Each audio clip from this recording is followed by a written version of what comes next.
पछिल्लो समयमा भयानक कार दुर्घटनामा परेर इन्डियन आइडल 12 का विजेता पवनदीपको गम्भीर अवस्था बनेको छ। भारतीय गायक र इन्डियन आइडल 12 का विजेता पवनदीप राजन सवारी दुर्घटनामा पर्नुभएको छ। सोमबार बिहान करिब 2:30 जाँदा उत्तर प्रदेशको अमरोहा जिल्लाको गजरौला थाना क्षेत्रको राष्ट्रिय राजमार्ग 9 मा उहाँ सवार कार दुर्घटना भएको हो। भारतीय सञ्चार माध्यमका अनुसार कार दुर्घटनामा पर्नुभएका पवनदीपको अवस्था गम्भीर छ। पवनदीपको हात र खुट्टा सहित शरीरका विभिन्न भागमा चोट लागेको छ। उत्तराखण्डबाट दिल्लीतर्फ जाँदै गर्दा उनी सवार MG हेक्टर कार सडकमा किनारमा पार गरिरहेको कन्टेनरसँग ठोकिरहेको थियो। दुर्घटनामा पवनदीप र उनका चालक राहुल सिंह बोहरको अर्का यात्रु अजय मोहरा गम्भीर घाइते हुनुभएको छ। तिनै जरा उत्तराखण्डको लागि चम्पावत जिल्लाका लागि बासिन्दा हुनुहुन्छ। दुर्घटनामा चालक निधाएका कारण कारले तीव्र गतिमा पार गरेर राखिएको कन्टेनरसँग ठोकिएको प्रारम्भिक अनुसन्धानमा खुलेको जनाएको छ।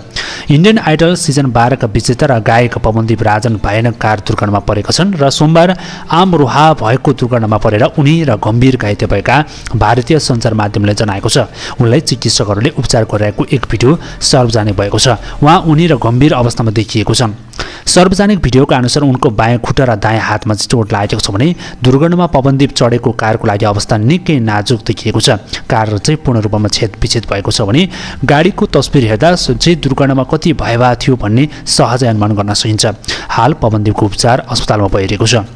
पवनदीप राजन र उत्तराखण्डको लागि चम्पावत जिल्लाको लागि निवासी हुन्। उनका लागि बुबा र सुरेश राजन र आमा सरोज राजन, बहिनी ज्योतिदीप राजन कुमाऊ क्षेत्रका लागि लोक कलाकार रहेको छ।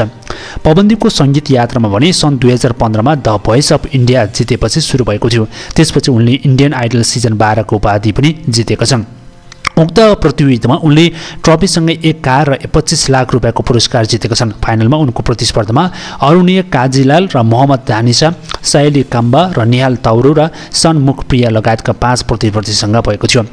विभिन्न सङ्गीत र शैलीहरूमा सहज रूपले स्विच गर्ने क्षमता र उत्कृष्ट वाद्य कौशलको लागि कारण पवनदीपको भारतीय सङ्गीत वा सङ्गीतमा क्षेत्रमा छुट्टै पहिचान बनाएको छ।